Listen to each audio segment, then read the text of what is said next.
जय जिनेन्द्र। अहो आचार्य भगवान, अहो उपाध्याय भगवान, आप श्री जी ज्ञान के महासागर हैं। आप हमें अप्रत्यक्ष अनुज्ञा पूर्वक आशीर्वाद प्रदान करें, जिससे हम इस अपूर्व ज्ञान को ग्रहण, धारण एवं वितरण करने में समर्थ बने। आप श्री जी की महती कृपा होगी। क्लास स्टार्ट करें। आपको आवाज आ रही है? आप क्लास में जो ज्वाइन हुए हैं।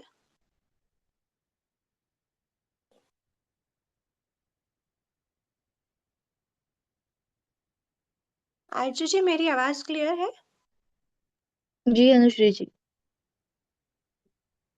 लास्ट क्लास में आप लोगों ने शायद रिवीजन करा था और इस क्लास में फिफ्थ अध्याय का कर्म प्रज्ञप्ति का स्टार्ट करना है।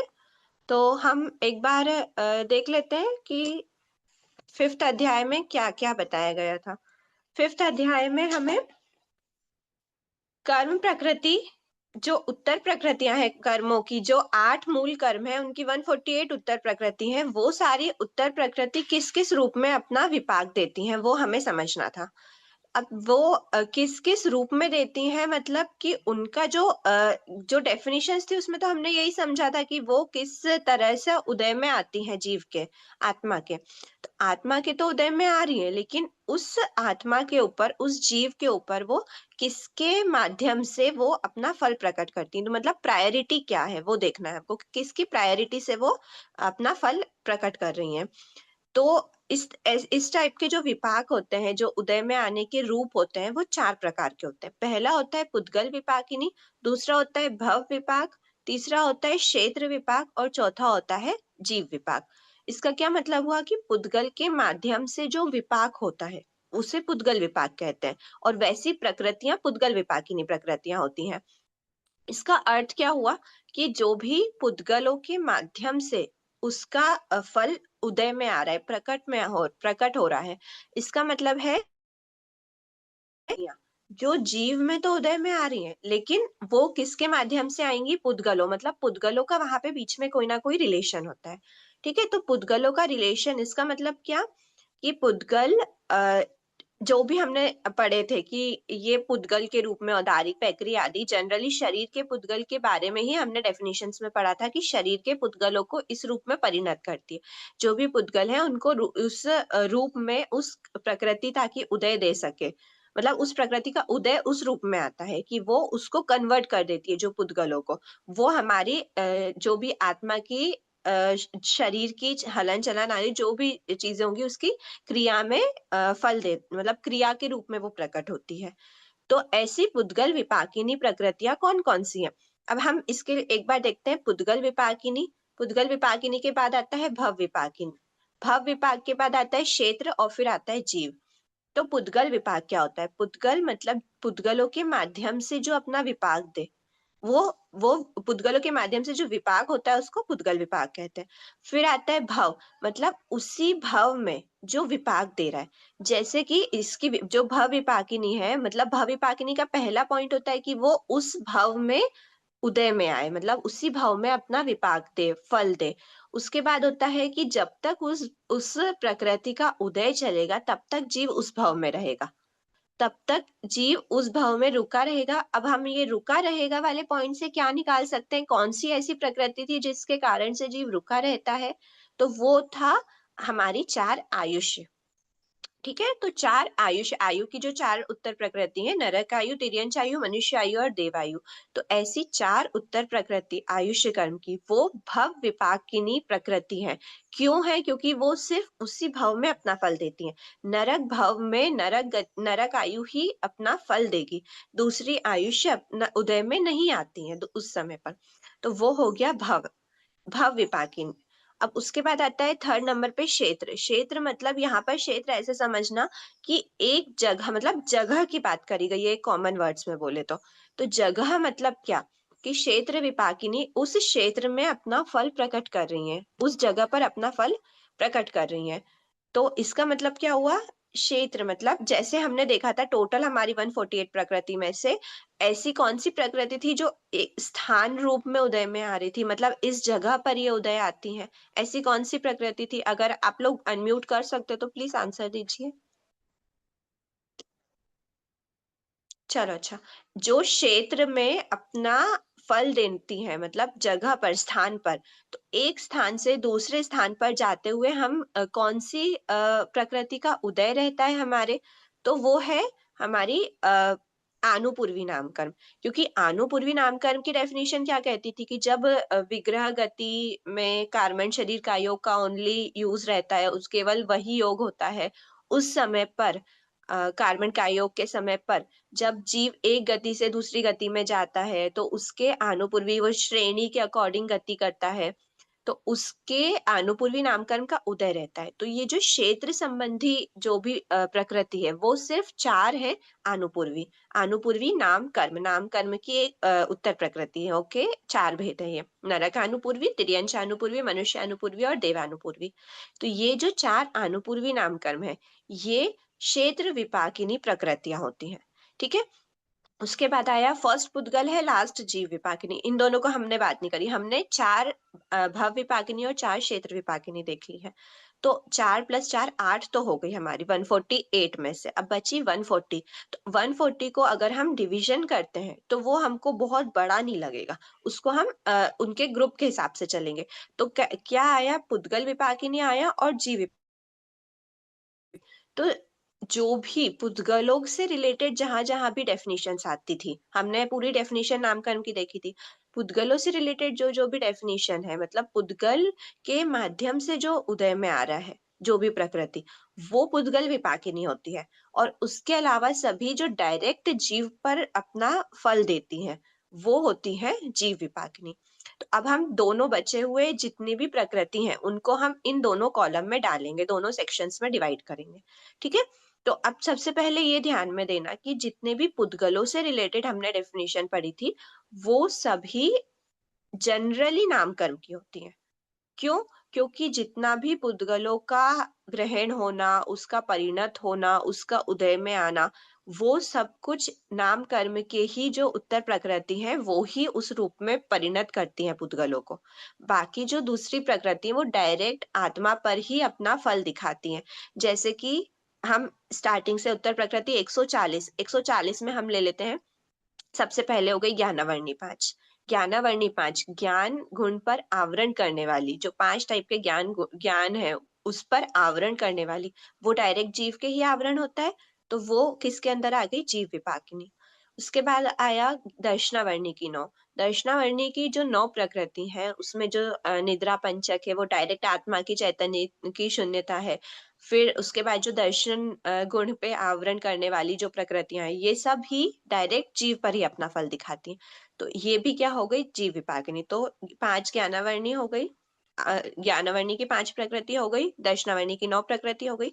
वेदनी कर्म, जीव को कोई भी सुख या दुख की प्राप्ति होती है, वो वेदनी कर्म के उदय से होती है। इंद्रिय और मन संबंधी जो भी सुख दुख होते हैं, तो वो सुख दुख का अनुभव कौन करता है? डायरेक्ट जीव पर ही उसका असर आ रहा है, डायरेक्ट आत्मा पर ही आ रहा है। तो वो भी जीव विपाकिनी में आ गई।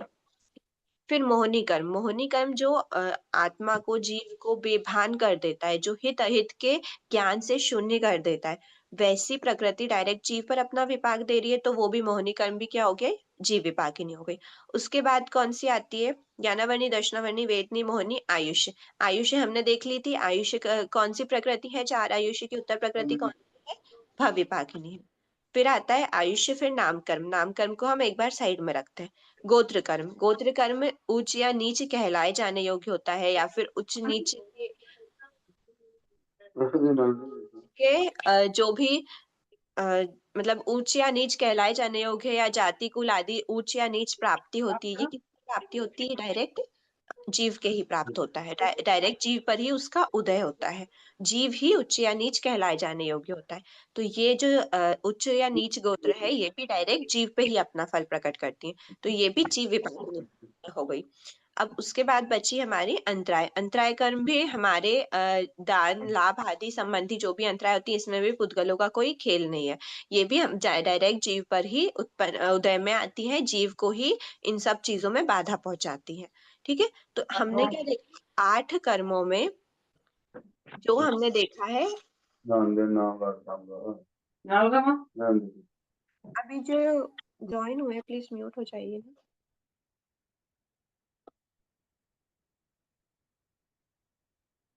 जितनी 8 कर्म है, 8 कर्मों की जितनी भी उत्तर प्रकृति है, उसमें से हमने क्या देखा?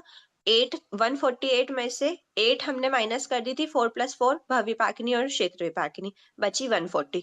अब जो 140 बची है वो 140 में से हमने कितनी कम कर दी, 5 + 9, 5 9, फिर 2 सातवेदनी की, मोहिनी कर्म की कितनी हुई थी, 28, पूरी 28। फिर आयुष कर्म की तो निकाल ही दी थी, है ना। फिर नाम को एक बार साइड रखा है, गोत्र की 2, अंतराय की 5। तो ये प्रकृति काउंटिंग कितनी हुई इनकी प्रकृतियों की, 5, 5 + 9 14, 14 15 16 26 26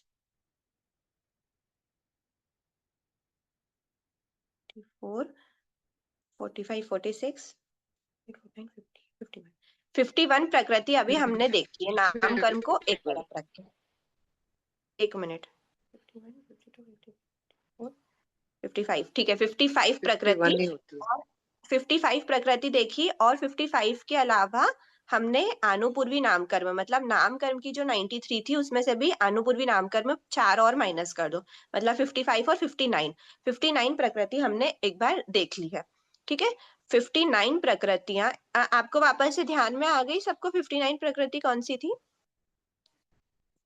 5 ज्ञान, 4 5 ज्ञानावर्णी की, 4 दशनावर्णी की, 2 वेदनी की, 28 मोहिनी की, फिर 5 आयुष की जो अलग थी, कौन सी वाली थी, भवविपाकिनी। फिर आयुष नाम कर्म में से 4 अनुपूर्वी देख लिए हमने जो क्षेत्र विपाकिनी थी। उसके बाद फिर आयुष नाम गोत्र 2 और अंतराय कर्म की 5। तो ऐसी टोटल 59 प्रकृतियों के बारे में हमने डिस्कशन कर लिया। अब 148 में से 59 प्रकृति के बारे में हमने पढ़ लिया। अब हमारी बची क्या है, सारी नामकर्म की प्रकृति। कितनी नामकर्म की प्रकृति बची है, 93 - 4, 89 प्रकृति अभी हमारी नामकर्म की बची है। तो अब उस नामकर्म की 89 प्रकृतियों को अब हमको क्या करना है, पुद्गल विपाकिनी है या फिर जीव विपाकिनी, क्या उसका असर डायरेक्ट जीव पर हो रहा है या फिर उसका असर पुद्गलों के माध्यम से होता है, उसका असर मतलब वो हमारे आत्मा में उदय में आते हैं किस तरह से।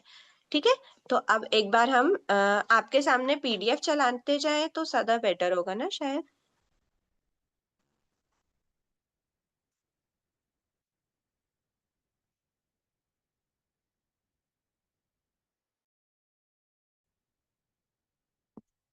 ठीक है, अब एक बार हम इसके कॉलम बना लेते हैं।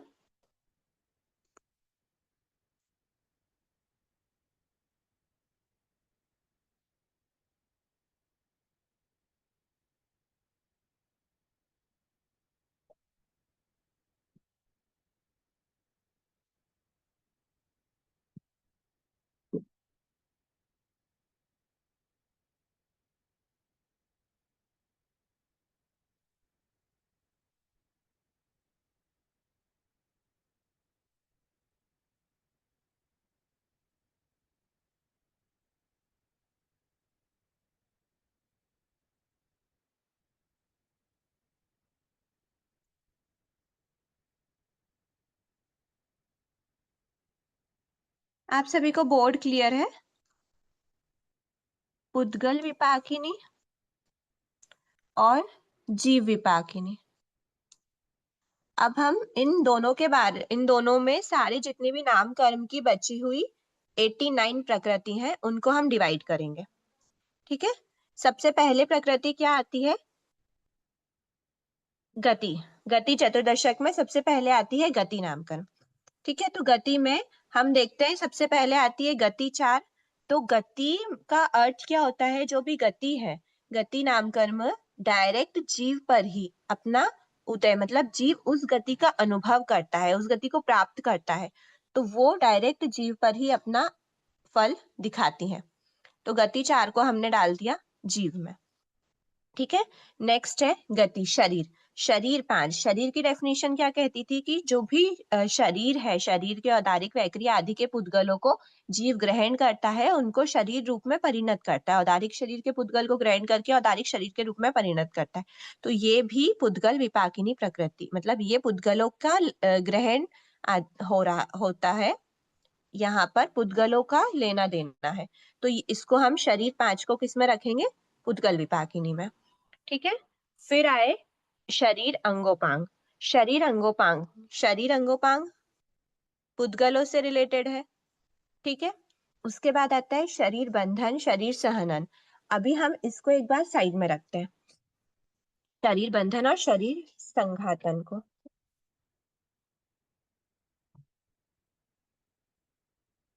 एक बार, ठीक है, फिर हम आते हैं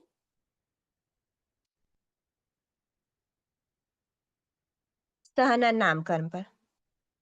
सहनन नामकरण, सहनन 6। सहनन में जो भी पुद्गल होते हैं उनको वर्ज्य ऋषभ आदि सहनन के रूप में परिणत किया जाता है।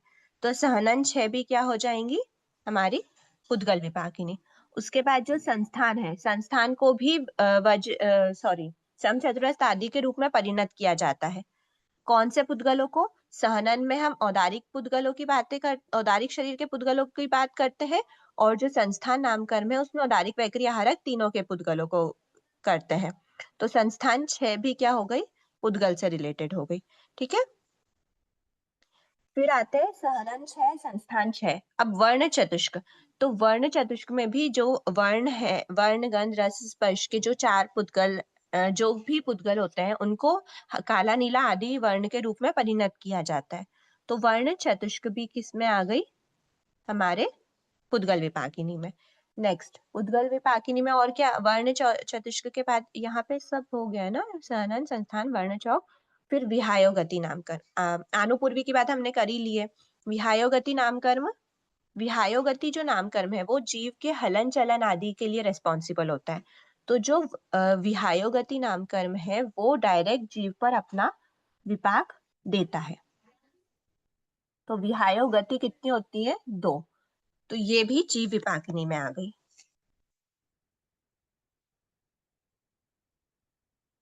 ठीक है, अच्छा एक चीज बच गई, गति जाति शरीर अंगोपांग। ठीक है, तो हमने जाति की बात नहीं करी है ना। तो गति तो हो गई थी, शरीर शरीर अंगोपांग ये सब देख लिया हमने। जाति, जाति क्या है, जाति मतलब जीव को एकेंद्रीय बेंद्रीय आदि जातियों में प्राप्त, जातियों को प्राप्त करता है, उनका अनुभव करता है। वहां पर भी कोई भी पुद्गल का लेन देन नहीं होता। तो गति के बाद जाति नाम कर्म भी किस में आ गया, जीव विपाकिनी में आ गया। जाति 5। ठीक है, तो ये हो गई हमारी 4, 5, 6 और 11। 11 प्रकृति हमने नामकर्म की इसमें देख ली। अभी नामकर्म टोटल खत्म नहीं हुआ है, अभी हमने सिर्फ गति चतुर्दशक की 65 प्रकृति में से देखा है। और फिर बचे हुए 5, 3, 6,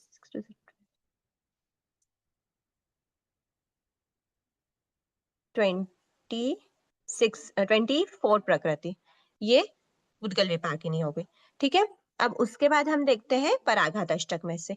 तो पराघात अष्टक में जब हम देखते हैं ना, तो ओनली जो पराघात है, पराघात आदि जो भी कर्म है उसमें से जब डेफिनेशंस हम देखेंगे तो हमको पता चलेगा कि पराघात वगैरह जो भी जीव की शक्ति होती है, आतप उद्योत, ये सब पुद्गलों के माध्यम से अपना फल देती हैं।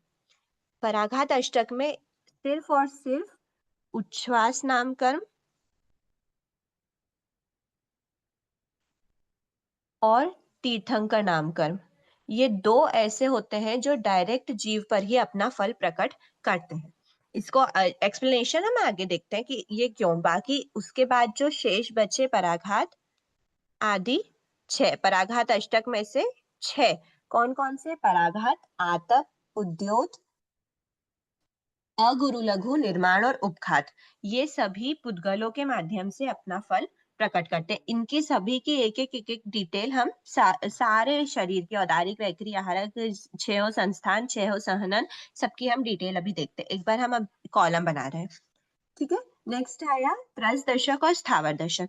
ठीक है, तो त्रस दशक और स्थावर दशक, त्रस दशक में से त्रस और स्थावर साथ साथ में चलते हैं। जो भी त्रस है, त्रस किस कौन सा हो गया, जीव पर, जीव के हलन चलन आदि को, मतलब वो क्या, वो स्वयं के इच्छा से हलन चलन हो सकता है, वो सब जीव के ऊपर डायरेक्ट प्रभाव है, उसमें पुद्गलों का कोई लेना देना नहीं है। नेक्स्ट है त्रस नामकरण, और फिर उसके साथ साथ में हम स्थावर दशक को भी लेके चलते हैं। स्थावर। फिर नेक्स्ट आया बादर और सूक्ष्म। जीव का शरीर बादर होगा, सूक्ष्म होगा, वो जीव पे ही डिपेंड करता है, उसमें पुद्गलों का लेन देन नहीं है। नेक्स्ट आया जीव त्रस बादर साधारण पर्याप्त। ठीक है, पर्याप्त पहले आता है शायद। पर्याप्त, जीव पर्याप्त होगा या सॉरी, जीव पर्याप्त होगा या अपर्याप्त, ये भी जीव का ही है, यहाँ पर कोई लेन देन नहीं है उसके पुद्गलों से। नेक्स्ट आता है प्रत्येक या साधारण। प्रत्येक जीव प्रत्येक होगा या साधारण होगा, इसका क्या मतलब हुआ कि जीव के प्रत्येक नामकर्म का उदय है, मतलब जीव एक शरीर में एक ही जीव रहेगा, या फिर वो ऐसे पुद्गलों को ग्रहण करेगा जिनको दूसरे अनंत जीव भी ग्रहण कर रहे हैं। ये होता है प्रत्येक और साधारण की डेफिनेशन। अगर जीव प्रत्येक नामकर्म का उदय है तो वो एक ही ग्रहण नहीं कर रहे होंगे, ऐसे पुद्गलों को वो ग्रहण करता है। लेकिन साधारण नाम कर्म में वो ऐसे पुद्गलों को ग्रहण करता है शरीर के रूप में परिणत करने के लिए जिनको अनंत दूसरे जीव भी ग्रहण कर रहे होते हैं। इसीलिए बोलते हैं कि अनंत जीवों का एक ही शरीर होता है साधारण नाम कर्म में। तो यहाँ पे शरीर का लेना देना है, इसलिए हम त्रस दशक और स्थावर दशक में जो प्रत्येक नाम कर्म है और जो साधारण नाम कर्म है उसको पुद्गलों का लेन देन होता है, इसलिए पुद्गल विपाकिनी में रखेंगे। ठीक है, नेक्स्ट स्थिर। स्थिर नामकर्म जीव के पुद्गलों की स्थिरता, जैसे कि हम देखते हैं स्थिर और अस्थिर जीव के स्थिर नामकर्म में, जैसे कि हम लाइव एग्जांपल में ले सकते हैं हमारे दांत। दांत के जो पुद्गल है आपस में टाइटली स्थिरता से पैक्ड है, लेकिन जीव है, जीव के पुद्गल अस्थिर रूप में है। तो जो स्थिर और अस्थिर है वो भी हमारे पुद्गलों से रिलेटेड है, तो ये पुद्गल विपाकिनी आ गया। ठीक है, नेक्स्ट शुभ और अशुभ। जीव के जो भी शुभ और अशुभ रूप में परिणत करता है वो भी पुद्गलों का परिणमन होता है।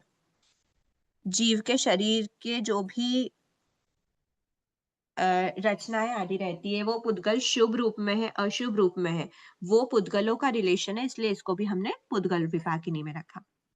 फिर शुभ, फिर आया स्थिर शुभ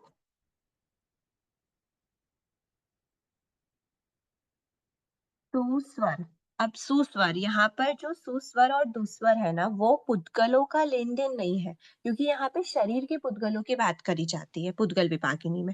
लेकिन वहां पर सुस्वर और दुस्वर किसी जीव, एक बार सुभग, हाँ ठीक है, सुभग और दुर्भग है। सुभग मतलब जीव सौभाग्य को प्राप्त करने योग्य है नहीं है, ये भी जीव के जीव विपाकिनी में आएगा।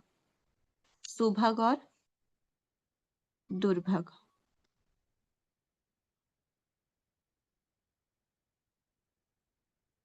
ठीक है, सुभग दुर्भग।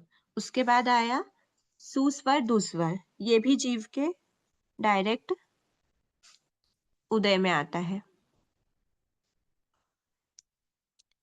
नेक्स्ट है आदे अनादे यश कीर्ति अयश कीर्ति। तो जीव ग्रहण करने योग्य है कि नहीं, जीव की बातों को एक्सेप्ट किया जाता है कि नहीं, जीव की मानी जाती है कि नहीं, वो ग्रहण करने योग्य मतलब वो एक्सेप्टेबल है कि नहीं वो जीव, तो ये होता है। तो ये हो गया आदे और अनादे। आदे अनादे। फिर आता है यश कीर्ति अयश कीर्ति। यश और अयश का भी पुद्गलों से कोई लेना देना नहीं है, वो डायरेक्ट जीव पर ही, जीव की यश कीर्ति को प्राप्त हो रहा है या फिर जीव अयश कीर्ति को प्राप्त हो रहा है। यहाँ पे आता है यश कीर्ति और यहाँ पे आएगा अयश कीर्ति। तो ये कितनी हो गई, 3 7। ठीक है, तो ये प्रकृति 3 + 3 6 प्रकृति ये हो गई, और 7 + 7 14 प्रकृति ये हो गई।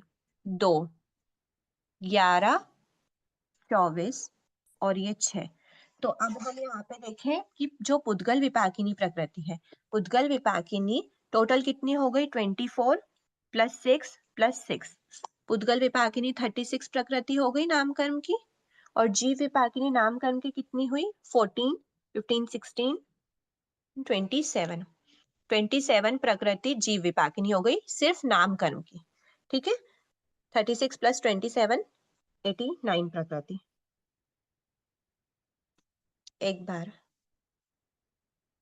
अच्छा, 89 प्रकृति जो हमारी शेष थी उसमें से हमने 5 बंधन नामकर्म और 5 संघातन, शरीर बंधन और शरीर संघातन, ये 10 प्रकृतियों को अभी काउंटिंग में नहीं लिया था।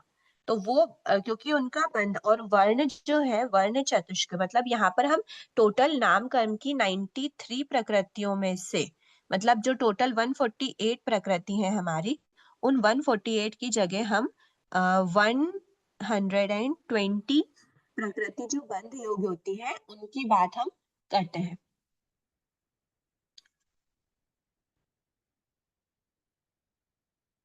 ठीक है, एक बार कैलकुलेशन हम वापस से करते हैं। ज्ञानावर्णी कर्म की 5 प्रकृति थी, दर्शनावर्णी कर्म की 9 प्रकृति, वेदनी कर्म की 2 प्रकृति, मोहनी कर्म की 28 प्रकृति, नाम कर्म की 27 प्रकृति।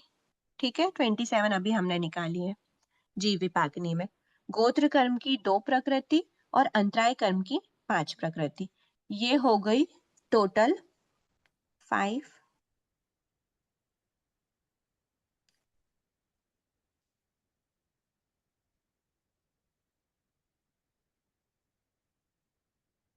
78। तो जीव विपाकिनी, टोटल जीव विपाकिनी प्रकृति कितनी है? 78। 27 नाम कर्म की थी, प्लस हमने ज्ञानावर्णी आदि भी ऐड करी, तो हमारी टोटल कितनी हो गई? जीव विपाकिनी प्रकृति 78 और पुद्गल विपाकिनी कितनी है? 36। ठीक है, तो ये हमने अभी सिर्फ 2 भाग में डिवीजन करा है।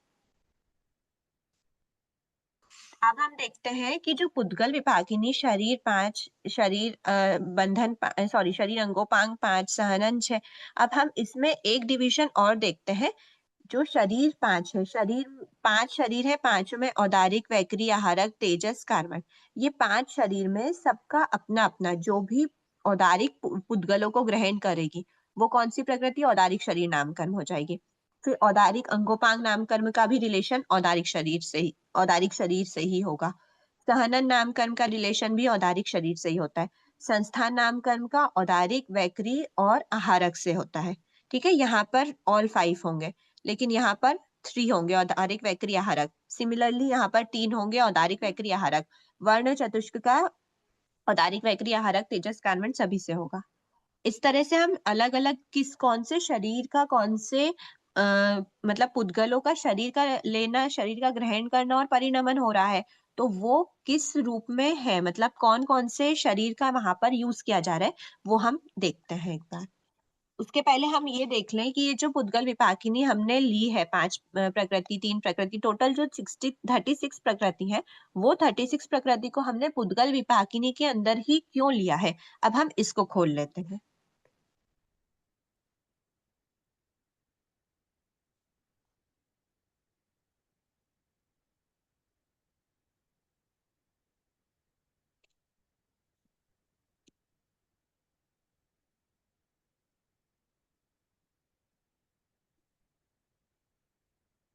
ठीक है, पुद्गल विपाकिनी हमने देखा जो कर्म प्रकृतियां शरीर के पुद्गलों में अपना फल प्रदान करती हैं, अर्थात पुद्गलों को शरीर, शरीर अंगोपांग, सानन, संस्थान आदि से संबंधित विभिन्न रूपों में परिणत करने का कार्य करती हैं, उनको पुद्गल विपाकिनी प्रकृतियां कहते हैं। अब हम देखेंगे पुद्गल विपाकिनी 36 कौन कौन सी है। अभी हमने देखा शरीर 5, शरीर अंगोपांग 3, सहनन 6, संस्थान 6, वर्ण 4। फिर पराघात अष्टक में हमने सिर्फ उच्छ्वास और तीर्थंकर को छोड़ा, बाकी 6 प्रकृति ली। उसके बाद त्रस दशक में हमने त्रस, पादर आदि 7 प्रकृति और स्थावर, सूक्ष्म आदि 7 प्रकृति को स्किप करा। उसके अलावा 3 प्रकृति हमने ली, प्रत्येक, साधारण, स्थिर, अस्थिर और शुभ अशुभ। तो ये हो गई टोटल 36 प्रकृति। अब हम देखते हैं कि ये 36 प्रकृति सभी पुद्गल विपाकिनी प्रकृतियां नाम कर्म की ही उत्तर प्रकृति है, ये हमने देख लिया। अब जो 36 प्रकृतियां, इनको पुद्गल विपाकिनी क्यों कहा है, तो एक एक को हम देखते हैं। ठीक है। अब औदारिक सबसे पहले आते हैं हम शरीर पांच पे। शरीर पांच में से कौन सा शरीर उठाएंगे सबसे पहले? औदारिक शरीर नाम कर्म। तो औदारिक शरीर नाम कर्म को पुद्गल विपाकिनी क्यों कहा है? क्योंकि जो औदारिक शरीर नाम कर्म है उसके उदय से जीव औदारिक वर्गणा के पुद्गलों को ग्रहण करता है, उसको औदारिक शरीर के रूप में परिणत करता है, और औदारिक वर्गना का जो भी लेना देना होता है, औदारिक वर्गना के पुद्गलों का जो भी लेना देना होता है, ग्रहण करना, परिणमन करना, वो औदारिक शरीर के उदय से होता है। तो यहाँ पर उसका पुद्गलों से रिलेशन है, इसलिए औदारिक शरीर नाम कर्म को पुद्गल विपाकिनी कहा है। इसी प्रकार वैक्री शरीर नाम कर्म, आहारक शरीर नाम कर्म, तेजस शरीर नाम कर्म और कार्मण शरीर नाम कर्म। वैक्री शरीर के पुद्गलों का ग्रहण करना और उनको वैक्री रूप में, वैक्री शरीर के रूप में परिणत करना, ये किसका कार्य है? वैक्री शरीर नाम कर्म का। तो ये वैक्री शरीर नाम कर्म भी उद्गल विपाकिनी है। फिर आते हैं ये हो गए पांचों शरीर। फिर हमने देखा शरीर अंगोपांग तीन थे। तो कौन से है शरीर अंगोपांग तीन? तेजस कार्मण के तो अंगोपांग रहते ही नहीं है। औदारिक शरीर अंगोपांग, वैक्री शरीर अंगोपांग और हारक शरीर अंगोपांग। औदारिक शरीर के पुद्गलों को ग्रहण करके औदारिक शरीर अंगोपांग के रूप में परिणत करना, ये कार्य किसका होता है? कर्म। औदारिक शरीर अंगोपांग, शरीर अंगोपांग और आहारक शरीर अंगोपांग का भी यही कार्य होता है। नेक्स्ट आया सहनन 6। पांच शरीर देख लिए हमने, तीन शरीर अंगोपांग नाम कर्म देख लिए। फिर सहनन छह में सबसे पहला है वज्र ऋषभ नारद सहनन। तो हमने देखा कि सभी सहनन, छहों ही सहनन में क्या होता है? औदारिक शरीर के जो पुद्गल होते हैं उनको वज्र ऋषभ आदि के रूप में, सहनन आदि के रूप में परिणत किया जाता है। वज्र ऋषभ नारद सहनन है, चाहे ऋषभ नाराज है, चाहे नाराज सहनन है, चाहे अर्ध नाराज सहनन नामकर्म, कीलिका सहनन नामकर्म, सेवार्थ सहनन नामकर्म, इस रूप में परिणत किया जाता है किसको? औदारिक शरीर के पुद्गलों को। इसीलिए यहाँ पर भी पुद्गलों का लेना और परिणमन करना है, तो ये भी पुद्गल विपाकिनी है। नेक्स्ट आता है संस्थान 6। समचतुरस्र संस्थान, न्यग्रोध परिमंडल, ये सादी संस्थान, ये सभी जो संस्थान है, यहाँ पर एक बार ये देखेंगे कि समचतुरस्र जो संस्थान है वो किस किस के होता है? नैर्य के नहीं होता, सॉरी, वो देवता के होता है। तो देवता के भी होता है और तिर्यंच मनुष्य। तो मनुष्य, तिर्यंच और देवता में, मतलब वैक्री और आहारक और औदारिक तीनों में हो सकता है। तो औदारिक शरीरी जीवों के भी समचतुर संस्थान हो सकता है। वैक्री शरीर जीवों के भी समचतुर संस्थान होता ही है। देवताओं में ओनली फर्स्ट संस्थान होता है। उसके बाद आता है आहारक शरीर, जो आहारक लब्धिधारी मुनिराज होते हैं उनके भी समचतुर संस्थान, मतलब उनके समचतुर संस्थान का नामकरण का उदय रहता है। तो इस तरह से औदारिक, वैक्री और आहारक तीनों शरीर के जो पुद्गल हैं उनका ग्रहण करके समचतुरस्र संस्थान नामकर्म के रूप में परिणत किया जाता है।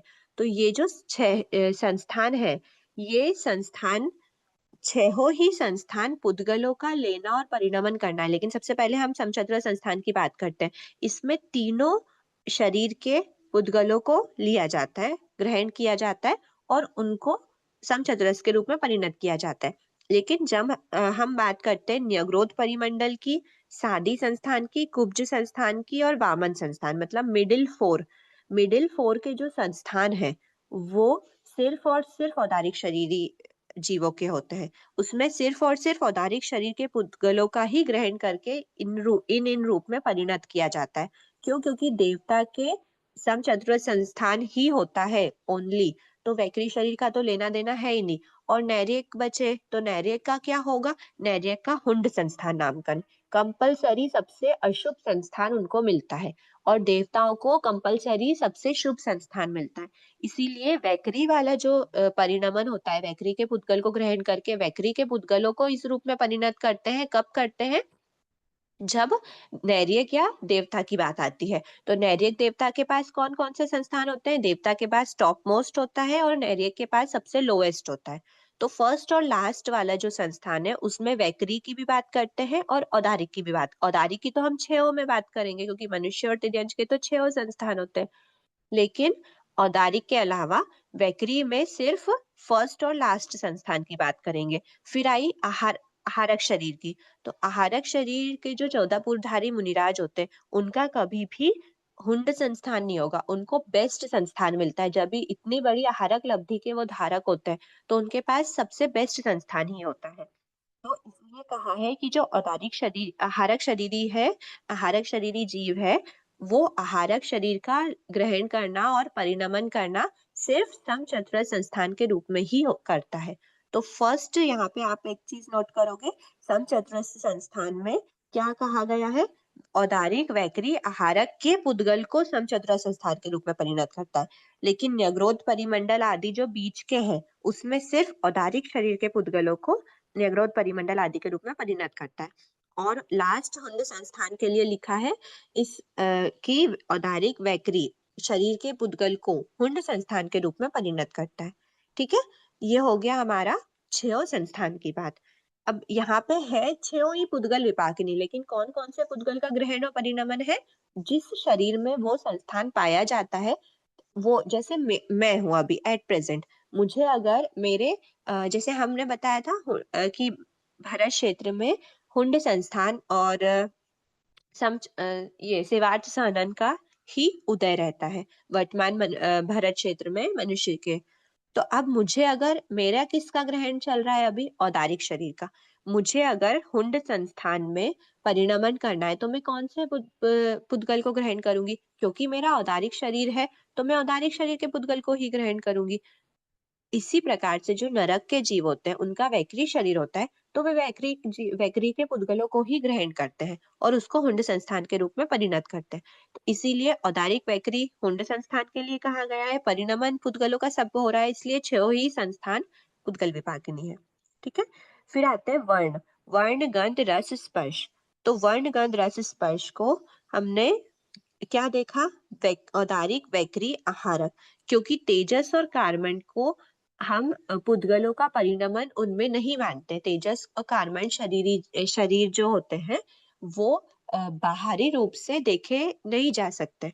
तो औदारिक वैकरी और आहारक शरीर के पुद्गल को ग्रहण करके उनका परिणमन करना वर्ण गंध रस आदि के रूप में। तो ये कब होता है? ये वर्ण नाम कर्म नाम कर्म के उदय में होता है। तो वर्ण गंध रस और स्पर्श नाम कर्म है, वो औदारिक वैकरी और आहारक शरीर के पुद्गलों का ग्रहण और परिणमन करते हैं, इसलिए वो पुद्गल विपाकिनी कहलाते हैं। अच्छा, एक चीज और, कृष्ण व कार्बन तेजस व कार्बन शरीर के पुद्गलों को कृष्ण आदि 5 वर्णों के रूप में परिणत करता है। ठीक है, मतलब यहाँ पे लेना देना छह शरीर से है। लेकिन क्या होता है, क्या तेजस और कार्बन के पुद्गल है? एक बार, औदारिक वैकरी आहारक शरीर के पुद्गल को एवं तेजस्वी कार्बन शरीर के पुद्गल को कृष्ण आदि वर्ण के रूप में। ठीक है, यहाँ पे पांचों ही शरीर के पुद्गलों को ग्रहण किया जाता है और उनका परिणमन किया जाता है। लेकिन यहाँ पर दो अलग अलग बात क्यों कही गई है? औदारिक वैकरी आहारक में से किसी एक का ही one at a time intake होता है, इसलिए औदारिक वैकरी आहारक में ऑब्लिक दिया गया, मतलब और, या तो औदारिक का ग्रहण होगा, या फिर वैकरी का ग्रहण होगा, या फिर आहारक का ग्रहण होगा। तो उस समय पर तेजस और कार्बन का ग्रहण करना, पुद्गलों का ग्रहण करना और उसको वर्ण आदि रूप में परिणत करना, ये कार्य तो चलता ही रहता है। तो इसीलिए तीन शरीर होते हैं। तीन शरीर कौन से होते हैं? या तो वैकरी होगा प्लस तेजस कार्बन, या फिर औदारिक प्लस तेजस कार्बन, आहारक प्लस तेजस कार्बन। तो इस तरह से वर्ण गंध रस और स्पर्श, ये जो चार टाइप के नाम कर्म होते हैं, इनमें शरीर के पुद्गलों का ग्रहण करना और परिणमन करना होता है। फिर आता है पराघात नाम कर्म। अब हम पराघात अष्टक, अब हमने ये देखा पुद्गल विपाकिनी की गति चतुर्दशक में से 24 प्रकृति हमने देख ली।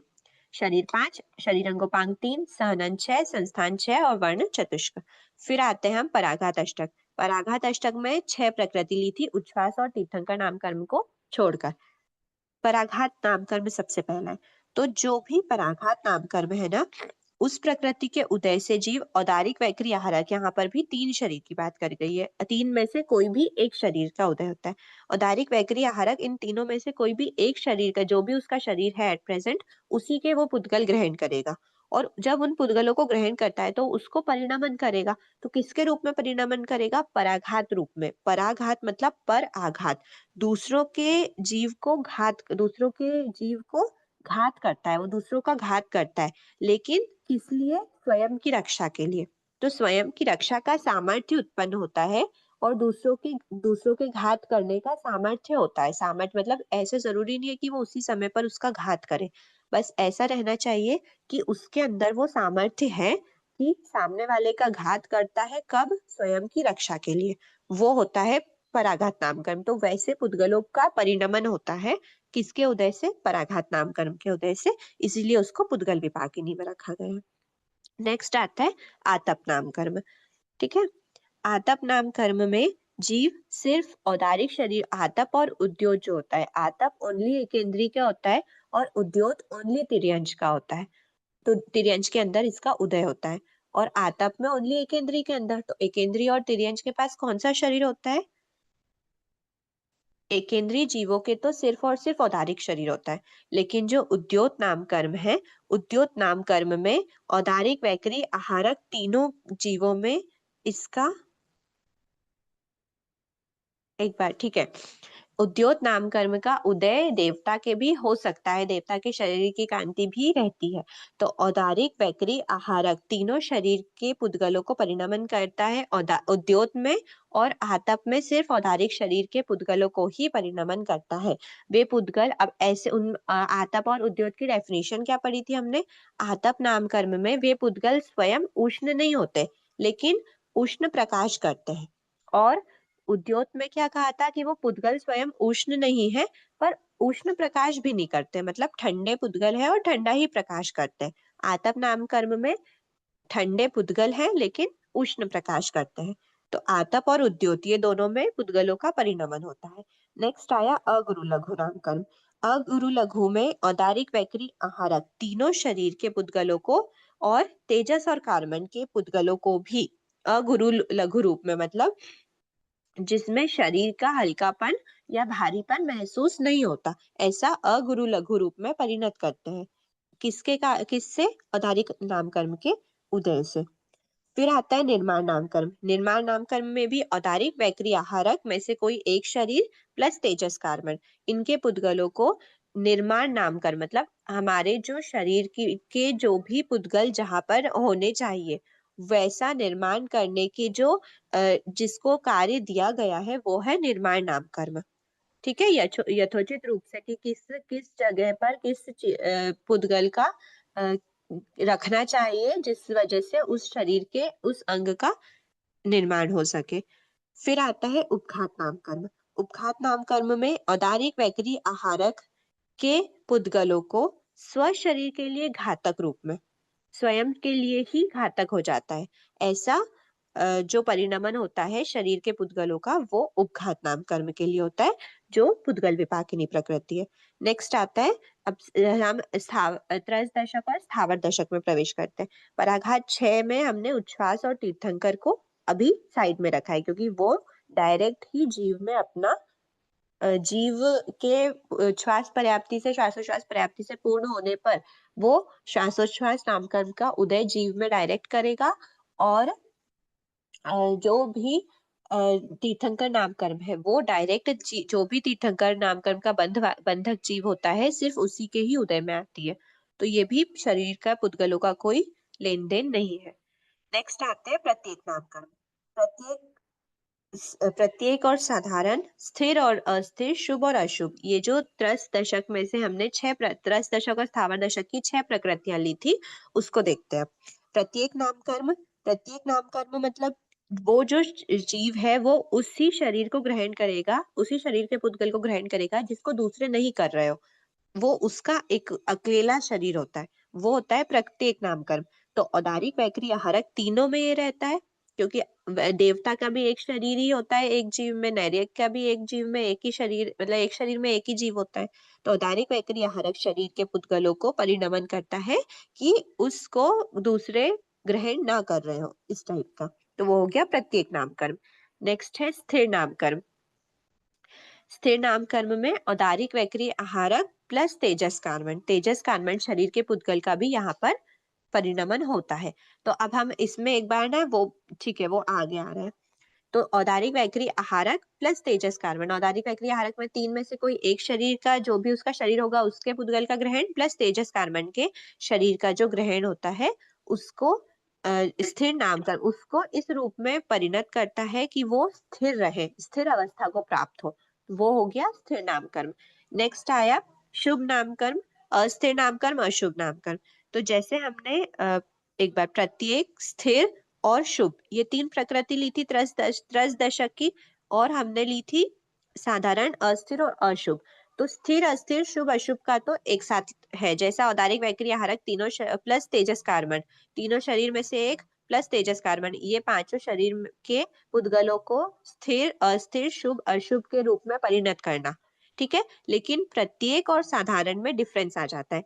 क्यों? क्योंकि प्रत्येक नामकर्म में तीनों शरीर, नैर्यक के जीव, नैर्यक, मनुष्य, देवता, चारों गति के जीवों के प्रत्येक नामकर्म का उदय रहता है, लेकिन साधारण नामकर्म का उदय सिर्फ औदारिक शरीरी जीवों के ही होता है, क्योंकि वो सिर्फ वनस्पति काय में होता है। वनस्पति काय औदारिक शरीरी जीव है। ठीक है, तो औदारिक शरीर को ही वो इस रूप में ग्रहण करते हैं कि जिनको दूसरे भी अनंत जीव भी उसी शरीर का ग्रहण कर रहे हो, मतलब एक ही शरीर में अनंत जीव होते हैं, एक ही शरीर अनंत जीवों का होता है। क्यों? क्योंकि अनंत जीव जिसको ग्रहण कर रहे हैं वैसा ही एक मैं भी उसी, अगर मेरा साधारण नामकरण का उदय हुआ, जो भी वनस्पति के जीव है, साधारण वनस्पति, उनका साधारण वन, जैसे कि हम एक बार लेते हैं कोई भी जनरल साधारण वनस्पति लेते हैं, मान लो कोई भी सब्जी ले ली हमने, उसमें एक ही शरीर में अनंत जीव है। क्यों बोला है? क्योंकि अनंत जीव एक ही शरीर के पुद्गल को ग्रहण कर रहे हैं, एक ही जिस शरीर के पुद्गल को मैंने ग्रहण किया, किसी और ने ग्रहण किया, इनने A B C D X Y Z सभी जीव, अनंत जीव उसी पुद्गल को ग्रहण कर रहे हैं। तो एक ही शरीर अनंत जीवों के होता है, ऐसा साधारण नामकरण सिर्फ औदारिक शरीर जीवों के होता है। और उस औदारिक शरीर के पुद्गल को परिणमन करना, ग्रहण करके परिणमन करना, ये कार्य पुद्गल विपाकिनी प्रकृति का है, साधारण नामकरण। अब हम देखते हैं, हमने आज पुद्गल विपाकिनी के पूरे 36 भेद, पुद्गल विपाकिनी क्यों है ये देख लिया है। अब ये पुद्गल विपाकिनी क्यों है ये तो देख लिया, अब हम इसको, जो हमने देखा था कि वो शरीर का परिणमन करता है, शरीर के पुद्गलों का कौन कौन से, औदारिक, वैक्री, आहारक प्लस तेजस कार्बन। तो अब ये पांच ही शरीर के हमारे पास ऑप्शन अवेलेबल है, तो इन पांच शरीर में से कौन कौन सी प्रकृति कौन कौन से शरीर के रूप में ग्रहण, अभी तो हमने खुले करके तो देख लिया, अब हम उसकी एक टेबल चार्ट बना लेते हैं। ठीक है, आहारिक, वैक्री, आहारक, तेजस, कार्बन। तो हमने कहाँ कहाँ पे देखा था कि औदारिक शरीर के पुद्गलों का ग्रहण कर रहे हैं। तो कौन कौन से पुद्गलों में होता है? औदारिक शरीर में, औदारिक शरीर अंगोपांग में, छह ही सहनन और मध्यम के चार संस्थान। ठीक है, क्योंकि फर्स्ट संस्थान में औदारिक, वैक्री, आहारक तीनों रहता है, और जो बीच के चार है उसमें सिर्फ औदारिक रहता है, लास्ट वाले में औदारिक, वैक्री, क्योंकि नरक कृति के जीवों के औदारिक और सॉरी वैक्री शरीर होता है और उनके उंड संस्थान होता है। तो इसीलिए जो फर्स्ट वाला है उसमें हम तीनों शरीर लेंगे, लास्ट वाले में हम ओनली टू शरीर लेंगे, लेकिन जो बीच के चार है उसमें सिर्फ और सिर्फ औदारिक शरीर होता है। तो मध्यम संस्थान को भी हमने औदारिक की टेबल में डाल दिया। फिर आतप नामकरण, साधारण नामकरण, आतप एकेंद्रीय के होता है, साधारण भी एकेंद्रीय, मतलब वनस्पति का के होता है, उनके सिर्फ औदारिक शरीर है। तो औदारिक शरीर का परिणमन, औदारिक शरीर के पुद्गलों को ग्रहण करना और परिणमन करना कौन कौन सी प्रकृति में है? जिसमें सिर्फ औदारिक का है, तो वो ये प्रकृति हो गई, औदारिक शरीर अंगोपांग और सहनन 6, मध्यम संस्थान 4, आतप और साधारण। ठीक है, फिर आते हैं हम वैक्री, वैक्री में वैक्री शरीर और वैक्री शरीर अंगोपांग, आहारक, आहारक शरीर और आहारक शरीर अंगोपांग, तेजस, तेजस में शरीर, तेजस शरीर, तेजस अंगोपांग होता है क्या? नहीं होता। कार्बन, कार्बन शरीर है, कार्बन अंगोपांग नहीं होता। ठीक है, अब हम देखते हैं, ये तो हमने सिंगल सिंगल शरीर की बात कर ली। अब हम देखते हैं कि तीन में से कोई भी एक शरीर हो सकता है एक समय पर। तो औदारिक, वैक्री, आहारक तीनों में से कोई भी एक शरीर हो सकता है, ऐसा कौन कौन सी प्रकृति है? समचतुरस संस्थान है, देवता के है तो वैक्री होगा, मनुष्य के है, तिर्यंश के है तो औदारिक होगा, लब्धिधारी मुनिराज के है तो आहारक होगा। पराघात, उद्योत, उपघात, प्रत्येक, ये 3 में से किसी के भी एक का हो सकता है। तीनों के पराघात का मतलब चारों गति के जीवों में पराघात का उदय रहता है और चारों गति के जीवों में उद्योत का उदय रहता है। उपघात चारों गति में तो नहीं रहता, तिर्यंश में हाँ, जुगनू आदि में रहता है, तिर्यंश में भी रह सकता है, नरक गति के जीवों में नहीं होता। मनुष्य, तिर्यंश और देवता में हो सकता है, तो औदारिक, वैक्रिय, आहारक तीनों में लेंगे। फिर उपघात नाम कर्म प्रत्येक चारों गति के जीवों का होता है, प्रत्येक नाम कर्म भी चारों गति के जीवों का होता है, तो इसीलिए हमने औदारिक, वैक्रिय, आहारक तीनों में से एक समय पर कोई एक ही शरीर होगा। स्थान बच गया था हमारा, तो एक जो था वो औदारिक या वैक्री में से कोई एक होगा। अगर मनुष्य है, तिर्यंश है तो हुंड संस्थान है, नरक गति का जीव है तो वैक्री संस्थान है, देवों में हुंड संस्थान नहीं है। फिर बचे कितने? वर्ण चतुष्क, अगुरु लघु, निर्माण, स्थिर, शुभ, अस्थिर, अशुभ। इनमें पांचों शरीर होते हैं, मतलब वन एट अ टाइम वाले शरीर तो होंगे, जिसका जो शरीर है औदारिक, वैक्री, आहारक वो तो होगा ही होगा, लेकिन इसके साथ साथ तेजस और कार्बन का परिणमन भी चलता है। वो कौन कौन से हैं? वर्ण चतुष्क, अगुरु लघु, निर्माण, स्थिर, शुभ, अस्थिर, अशुभ। ऐसे ऐसे जो प्रकृतियां हैं, इनमें औदारिक, वैक्रिय, आहारक में से एक ही शरीर का उदय होगा, मतलब एक ही शरीर का प्लस तेजस प्लस ग्रहण और परिणमन होता है। ठीक है, तो ये हमने आज पुद्गल विपाकिनी की प्रकृतियां कंप्लीट कर ली है। भव विपाकिनी और क्षेत्र विपाकिनी हमारी कंप्लीट हो चुकी है। जीव विपाकिनी हमने डिवीजन कर लिया 78 प्रकृति का। फिर वो क्यों उनको जीव विपाकिनी कहा गया है वो हम आगे देखते हैं। ठीक है, तो अभी हो सकता है आप लोग के डाउट्स आए होंगे बहुत से, क्योंकि जब तक हम पुद्गलों के अलावा जीव विपाकिनी का भी डिटेल नहीं पढ़ लेते, तब तक हमको शायद डाउट रहने की संभावना रह सकती है। पर जब हमारी जीव विपाकिनी कंप्लीट हो जाती है, तो फिर हमारे डाउट और ज्यादा खुल जाएंगे, अपने आप ही क्लियर हो जाएंगे कि इसको जीव विपाकिनी में क्यों रखा है और इसको पुद्गल विपाकिनी में क्यों माना गया है। ठीक है, इसके लिए बहुत जरूरी है कि आप लोग नाम कर्म की जो उत्तर प्रकृति है उनको बहुत अच्छे से समझ लो, ताकि आपको ये डिफरेंशिएट करने में इजी रहे कि कौन से में पुद्गलों का परिणमन है और कौन से में नहीं है, कौन सी डायरेक्ट जीव पर ही अपना असर दिखाती है। ठीक है, तो आज हम क्लास को यही एंड करते हैं।